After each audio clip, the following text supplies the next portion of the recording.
Hey everybody, this is Rykard here again, and welcome to another episode of my Leaf Green playthrough. We just got into Cerulean City, so now it's time for us to take on Nugget Bridge and do a lot of leveling up with our Pokemon so that we are able to fight Misty. But the first thing I'm going to show you is actually over here in this house.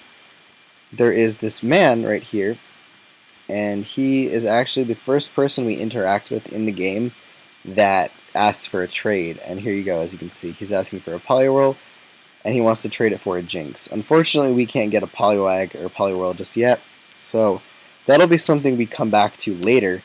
I'm not exactly sure if I'm going to use the Jinx on this playthrough, but what was I going to say? No, he doesn't need to do that. I think there's a rare candy out here. I could be wrong, but I'm almost positive that there is, so let me just check. But yeah, I don't know if we're going to use the Jinx, but it is something that I will showcase just because, there we go, there's the rare candy.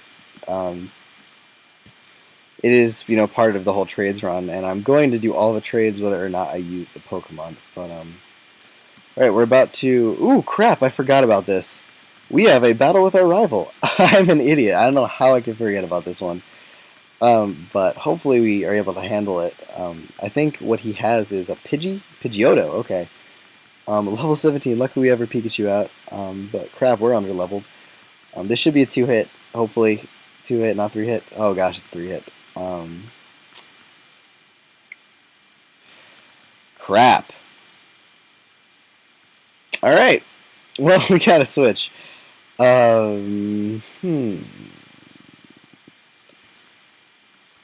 This will be interesting. Gary's gonna, or Blue in this case, is just gonna kind of roll through me, isn't he? Alright, he missed a tackle. Well, this isn't doing much. I wish I had Poison Sting so I could have Stab on one attack. Oh, but I got Poison Point to activate. That's always awesome. That's something I need to remember because currently I have 2 Pokemon that can benefit from contact moves, or benefit from, or can, sorry, have their ability activate because of a contact move. I'm not sure what Gary has, or Blue has, whatever you want to call him. Damn it. That crit at the beginning, just, what a way to start an episode, huh? 400 experience. Well, this is nice. And I learned Fury Attack. That's actually really good, because that is stronger than Peck overall. So, wow. This is not looking good at all. So, I'm going to kind of just use this as an opportunity to level up a bit, I guess. But crap. Okay, I was not ready for this. Okay. So what I'm going to do is, I guess, get out of here, do some training, and then I will meet you back once I have a legit enough team for me to be able to handle my opponent. So, I mean, it doesn't matter if it learns Poison Powder, but whatever. Yeah, I'm kind of embarrassed right now. I forgot about this battle entirely. Why does it learn both moves? Of course you're going to go with Sleep Powder. Like, really? Why would you ever go with Poison Powder over Sleep Powder? Maybe there is some hope for me winning this battle. I could put something to sleep and then Leech Seed it, but there's this thing called a Charmander. Why is it level 18? Alright. Don't kill me? Okay, never mind. Alright, well that sucks. A lot. So, that is unfortunate. Alright. Well, that's embarrassing. Alright. So yeah, I will meet you back right before the bridge once I do some training. Sorry about that. I was completely not in the right mindset for that battle, but yeah. So I will see you all momentarily with some higher leveled Pokemon. Alright, so we did a little bit of leveling, and I'm going to show you that right now. I got a few of them up a couple levels. So I think we should be able to handle this a little bit better right now, but I guess we're going to see. But I should lead with Pikachu because Blue leads with Pidgeotto. And I should at this point be able to 2-hit KO it. I'm 2 levels higher, and it was a bit more than a 3-hit KO, at least the way it looked last time. Hopefully he doesn't get a crit again first turn, which would suck. But let's see, I guess how this goes. So this should be a 2-hit. I'm hoping. Crap, that's close. Well, I do have quick attack. So if I can hit both these next moves, I should be fine. We get the static, which is nice. So that means my quick attack will always go before his. And this should kill it. Yeah, okay, cool. So there goes the Pidgeotto. Pichu gains a ton of experience, and the Rattata's coming out. I'm actually going to go to Nidoran for this because I completely forgot this, but Nidoran actually learns Double Kick, which is awesome because now I have a super effective fighting move to use against this Rattata. And Poison Point activates, which is awesome. So this should be 2 turns. Yep, Double Kick there. And then Poison damage, and then I should be able to... Oh, let's just go for Scratch. Should be able to kill it off here. So that's awesome for Nidoran, because now that's going to gain a good chunk. And then Blue is going to use Abra. Anything can handle Abra because of the fact that it only knows Teleport. And I actually have to go catch one in a second because I need that to trade for Mr. Mime. So I'm actually just going to leave Nidoran in and let it just gain some experience. I forgot about the Abra, but this should be obviously the easiest thing to kill since it only knows Teleport. And there we go. So level 15 Nidoran, which is awesome. And now he's going to set in his Charmander. I don't see a reason to switch, so I might as well stay in. And what I could do is go for Tail Whip to help out the rest of my team because I'm not expecting to survive this Charizard. So that would be nice to do just because if I go into Spearow right now, I have the Fury Fury attack ability, or move, sorry, and that should do a good chunk to this Charmander now that it has the minus defense. So let's do that and go for. Oh, I missed! No! Don't burn! Don't burn! Good. Yeah, there we go. That's some decent damage. 4, 5. Sweet. Alright, now I should be able to kill Peck, which is nice. Or you can get a crit Ember. And hopefully he doesn't have a potion, or some type of potion. But I do have the quick attack, so I should be able to kill it out. And there goes the Charmander. So there we go. It just took a little bit of leveling, but I finally was able to take out this dude. So now I'm going to go heal up. And then I should be able to go start on the Nugget Bridge. It is really nice. What was the other thing I was saying? Yeah. What does he even say? Oh, yeah, right. I feel sorry for you. No, really. You're always padding behind me. So here, I'll give you a little present. What a jerk. What a jerk. Alright. So, the thing that I should have done was obviously fight more trainers in Mount Moon. But I didn't feel like it. So, it just took a little bit of leveling, but I'm good now. And so what we're going to do, I think, for the remainder of the episode is just fight through Nugget Bridge, go see Bill, and then catch an Abra. So let's get started with that right away. I'm actually going to, lead with Nidoran on the bridge because it has double kick and there's a lot of Rattatas over here, so might as well. People call this Nugget Bridge. Beat us 5-chainers and win a fabulous prize. Think you got what it takes? Yes, I do. Okay, Caterpie. Oh, I keep forgetting that that move is not tackle or scratch. I gotta look before I attack. Well, I mean, it used String Shot, so I guess that was actually a beneficial turn because now it's not going to do as much damage to me.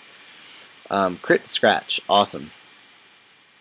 Yeah, that's good experience. Metapod. Who do I want to level up this time? No, let's just stick with Nidoran. Might as well. It's just fun to use it because I love the Nidos. They're the coolest. Like they're some of the coolest designs of Gen 1 in my opinion. It'd be really funny if it was actually supposed to be a male one that I needed to catch, and then I spent all this time leveling up this one. Yeah, I'd get angry. But Nidoran is actually the first trade that we make, which is cool because I will have that really soon. There's 3 trades coming up, one right after the other, because as soon as you get to Vermillion City, you have the option of going through the Diglett Tunnel, which you can get the Mr. Mime after. There's the trade in Vermillion City for the Farfetch'd, and then there's the well, might as well leave it in. There is the one right before you go through the little. It's not really a tunnel. It's like a house. It's like an indoor tunnel type thing. There's the one right before that, which is the Nidoran trade. So I should be getting my super cool traded Pokemon with the boosted experience pretty soon, which is really nice. This is just really long, to kill this Kakuna. Why is it so fast for a shell that can only harden? Strange, right? I mean, Nidoran isn't the fastest thing, so I guess that makes sense that it outspeeds, but it's still weird that it does. This should nope. Okay. Scratch. Yep, and that's like 200 or 151. And Weedle. Sure, I'll just leave it in because I don't see a reason to switch out at this point. Scratch is already running low on PP, which is really funny. This should be 3-hit? 2-hit, cool. And there we go. Oh, you want to know why the Kakuna was faster? Because the Caterpie string shotted me, that's why. Yeah, there we go. Nidoran just leveled up in one battle, which is really nice, level 16. Does it ever learn Poison Sting? If it starts to evolve, though, I can't let that happen. So, yeah, no, don't do it. Don't do it. Don't do it. Okay. Actually, alright, I'm gonna switch out just because I can't let it evolve. I think there is also a trade for a Nidorina to a Nidorino. So I could do that technically as well, but I'd rather just do the Nidoran trade since that happens first. I think they're pretty close together though, to be honest, but this should do some good damage. I could also use this as a pretty good gauge of what will kill my opponents because Fury Attack I believe is 14 or 15, and I know that Peck is 35, so 2 Fury Attacks, if it does half, I know Peck will kill on the next turn. It was really nice, and there's the Oddish, so that's going to be easy for the Spearow. And we'll Peck that. And 2-hit KO, no powders or anything, good. And Oddish should go down right now.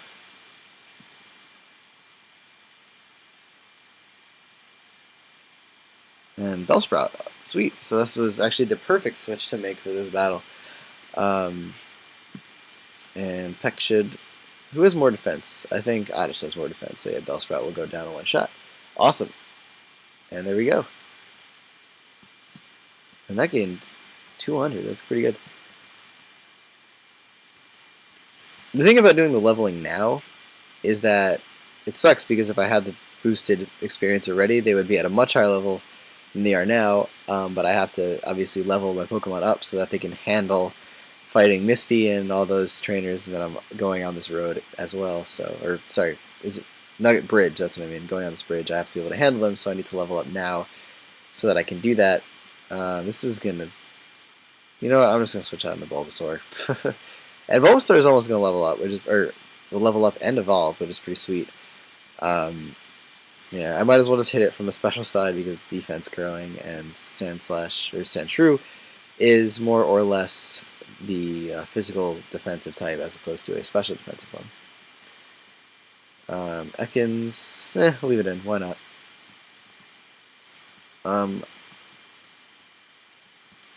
Actually, I probably should have switched out to Pikachu, but this should be easy to take care of because of Leech Seed Recovery. I can put it to sleep, and I should be able to handle this very easily. Orion is a pretty damn good utility at the beginning of the game with Leech Seed and Sleep Powder. A lot of team support that can go on with this. I'm going to actually switch out into Pikachu now that I thought of that, because I do have the electric move, and that is special, and that's a lot better than the, obviously, grass move, which is resisted. So yeah, Thundershock should be able to handle it pretty easily. Maybe 2-hit KO there, and yep, I should be able to take out this Ekans, unless it knows Sucker Punch. Just kidding, Sucker Punch isn't around in this gen. So, I'm going to be doing a lot of that, by the way. So I hope you're ready for my various sarcastic comments. Because it's so interesting just the evolution that these games have had over the course of, I guess, well, let's say the first 4 generations, because the fifth one was basically a copy of the fourth, because the fourth got it right. Thinking about it, oh damn it, poison point. In like a more global not global perspective, like overall perspective, it started off with Gen 1, which just basically introduced the idea. Gen 2 sort of refined it a little bit. It added, graphically, it has a lot more colors, it looks a lot better, a lot more Pokemon and everything. And it also introduced the special defense as opposed to there just being one stat for special. And it also introduced the steel and dark types. So that was cool. Second gen is probably the most influential, I would say. Third gen introduced abilities, which is where things started to get crazy. And I guess that's actually, each thing added a pretty significant bonus to the whole metagame, I guess you can call it. And then fourth gen introduced the split between physical and special attacks so that it made more sense. So yeah, each thing brought a lot. The only thing the fifth gen really did was bring weather. I'm just kidding. No, it brought animations and a lot, like graphically, obviously, that was probably the biggest enhancer that happened throughout the course, or the jump from fourth to fifth gen. But crap, now I'm dead. But yeah, each thing, it's just so cool when you think about how these games have evolved over the years, and how each one has provided something new to experience when you battle, which is really nice. And Game Freak got it right. And I'm pretty sure that they acknowledge the competitive aspect of these games because, for example, a lot of the Dream World abilities that happen make certain Pokemon that are normally pretty terrible a lot better, because they knew that, I guess, some Pokemon were obviously not being used as much, and there's the whole tiering thing and everything. So I really feel like they knew that, and so because of that, they helped out a lot of others be a little bit better. Like Sableye, for example, was just another random Pokemon, didn't have any weaknesses, but he had Spirit Tomb, which is pretty much better than Sableye all around. So there's no reason for Sableye anymore. But then they gave Sableye Prankster and made Sableye really good because of that ability. So now Sableye is ridiculous, and I guess Game Freak acknowledged that, and at least that's what I'm thinking. So yeah, they keep making these games better, and I'm excited to think about what maybe a 6th gen would have, if there is ever a 6th gen. But I can't think of too much they could add to it, other than more interesting type varieties, because there are a lot of really cool types that should still, or that haven't existed yet, that I feel should. One of my favorites that I've always thought about would be like a poison electric type. I know it obviously has that 4 times weakness to ground, but it would be really cool if, why did I do that? It would be really cool if they had one like that, because I think that's a really interesting type combination. I love poison types, I love electric types, might as well put them together. Also, a dark electric type would be awesome. Fighting electric, there's a lot more to be explored with electric types, I feel. And they could definitely do that. I mean, obviously, Stunfisk was really cool because it was electric ground, but people just make fun of Stunfisk. And there's like a lot of really cool type combinations that I haven't even thought of that should probably exist as well. Obviously, a ghost grass type would be very cool. I don't know, I'm just thinking right now. Obviously, people always say that Ghost Steel would be awesome because it would be very like anti a lot of the stuff, and it would be the only Pokemon that could resist the Shadow Ball, or sorry, Ghost fighting coverage, because it would be immune to fighting, and Ghost would be hit for neutrally, or neutral, right? That's how it would work. Yeah. So, wait, no, that's not what I'm thinking. I don't know what I'm thinking. Forget I said what I just said. But yeah, we're on our way now to this little area. And this is a very frustrating part because I want to avoid like half these trainers. But I don't know if I could. There's one that I have to battle so that I can get an item without using Cut, because I don't have that yet, obviously. But this area is almost, I guess, the second hardest little transition area in the game. I mean, at the beginning of the game, because I feel like the one we went through before was a lot more difficult. But because we have a lot, like we're a higher level now, so we have a lot more type coverage, as you can see, by my Bulbasaur having Vine Whip and everything, and Spearow getting Fury Attack to do a lot more damage and everything like that. So it makes it easier once you're further in the game, even though the Pokemon you fight are harder. But yeah, Bulbasaur, woo! We're getting an Ivysaur now, which is awesome. Fortunately, we're not going to be using this guy that much, but it's nice to have him. And obviously, the added stats that this thing gets now are pretty damn awesome because it will have a very difficult time dying. What I'm going to do, though, is actually I'm going to skip that guy and fight this dude instead. Obviously, he's going to have something like that. He's going to have rock types because he's a hiker, I guess. I'm assuming it's a hiker. It looks like a hiker. I like how they all have the same beard. That always amused me. But yeah, this should be easy one-hit KO. Why is Onix so freaking fast? I will never understand that. But let's see. Damn, level 17. Go Orion. Right. Oops. Oh, I thought I could have skipped him. That would have been awesome. Alright. We're almost at Bill, though. So poker, right? Sweet.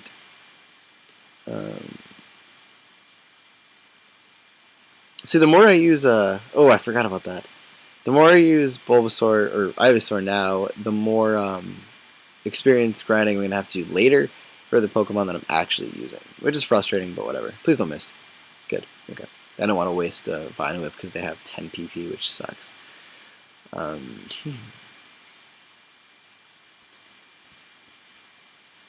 Yeah. Alright, well. Her boyfriend is cool. Alright. Fake Tinker Kelsey. Meet Orion. 2-hit. Critical hit. Okay. I forgot that they learn Peck. Huh. I should definitely make sure that when I... No, it wouldn't have lot... Or when does it learn Peck? Because... I'm trying to think. Because when I get my Nidoran male, I would like for it to have Peck. That'd be awesome if it did, because that's some good type coverage right there, just because it's a flying type. But I think they both learn... Did they both learn Double Kick? I'm not sure.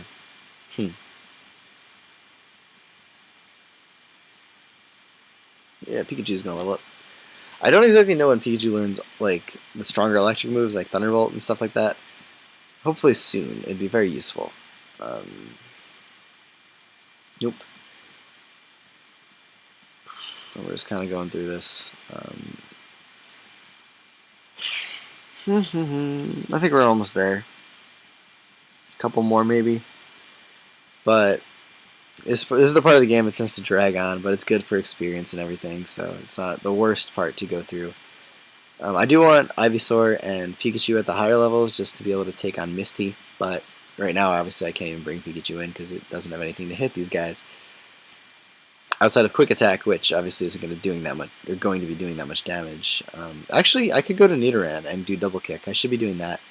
Silly me.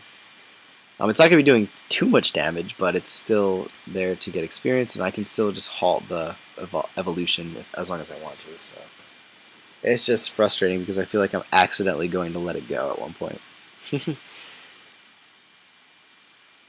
Oh, sweet. Crit. That works. The good thing about multi-hit moves is you can get 2 crits and then they're more powerful, which is awesome. And there goes another level. And I'm learning Poison Sting. So would I have not learned that if I evolved? I don't know. But we're just going to get rid of Tail Whip.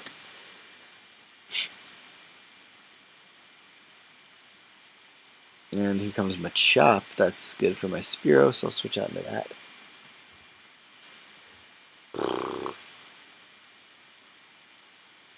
I can't wait to get Farfetch'd. Like, I really can't. It's going to be so much fun. I don't know how many people have ever used one in a playthrough, but Farfetch'd is such an awesome Pokemon. I really wish it evolved. As I've said before, it'd be super nice if it could, because it would have an awesome evolution, I feel. Nope, you're not evolving. Stop it. Alright, cool. Now we can get that item because we... Oh, so I guess that's her boyfriend from before. He's a cool guy. No, fine with everything. Oh, so close. Tackle should finish the job.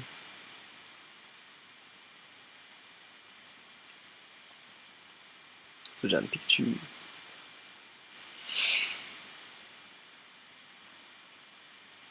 I really hope this item is actually something good. I forget what it is exactly. I also have to remember what Pokemon or what trainers I fought on this way because I know I skipped a couple. So I don't run into them on the way back, which would suck.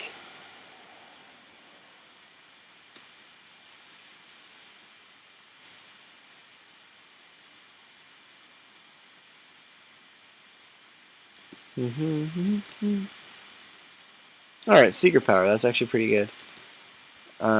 Might be useful on Farfetch'd actually because of having or it would get stabbed and it has a chance to paralyze every now and then if it's like in an arena or something like that, and that's pretty good. Otherwise, I would go with Slash because of the what is it, the stick item. So I think that's actually probably what I would do anyway. But the chance to paralyze is pretty cool. Maybe there's something I could find Secret Power useful on. I'm thinking about my team at the moment. I don't know. Hopefully this Oddish doesn't wake up right now, though. That would suck. It woke up right now. It lowered my evasiveness. I also have wondered if Sweet Scent is a competitively viable move. Because you could hit with more accurate moves like that, but also that's what gravity is there for. So I'm not really sure how it could be used, but it definitely could potentially have some use. I remember that, what is it? Toad learns, or can learn Sweet Scent. Or maybe it's like a 3rd gen thing. I'm sorry, not 3rd gen thing, like a Pokemon Coliseum thing. But I always thought that would have been really cool to use Sweet Scent with Blizzard and Hydro Pump.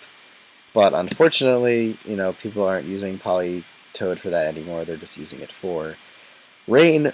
But that could be cool, and you can't use that with Rain anyway because of the 5th gen with a 3rd gen move thing. But, did my Spearow die? No, it didn't. Sweet. I should be able to...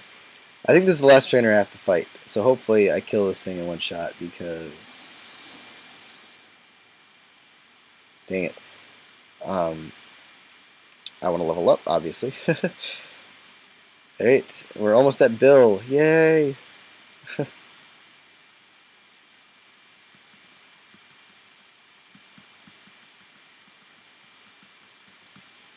Alright, and this should be the house we need to get to.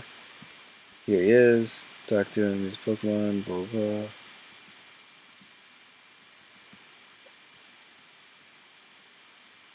This dude.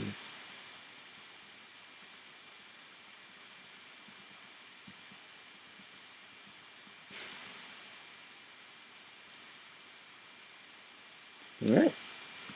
Oops. There we go. We get the ticket, which we need to go onto the boat, which we need to get cut.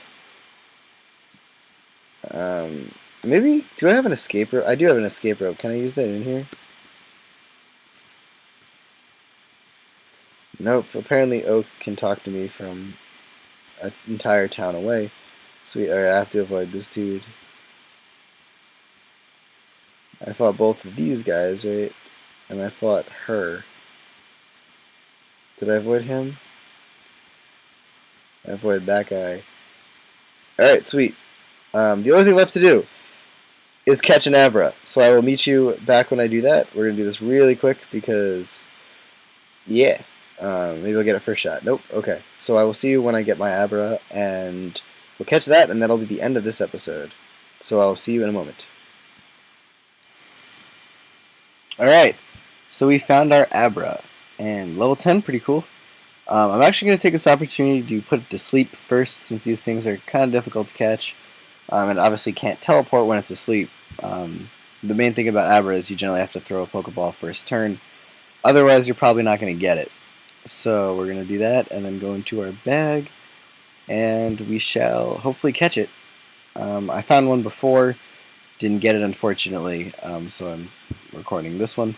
And we got it this time. So this Abra is now going to be in our party, and we are eventually going to get it for Mr. Mime, which is one of my favorite psychic types. And we're not going to nickname it since it doesn't matter. Alright, sweet. So yeah, we are done for this episode. Pretty long one, but we had a lot of battles in it. And now we're basically on the way to fight Misty, which will be awesome. And then next episode we can actually get to some of the trades, which will be a lot of fun. So as always, thank you all for watching. Take care, goodbye, and I will see you next time.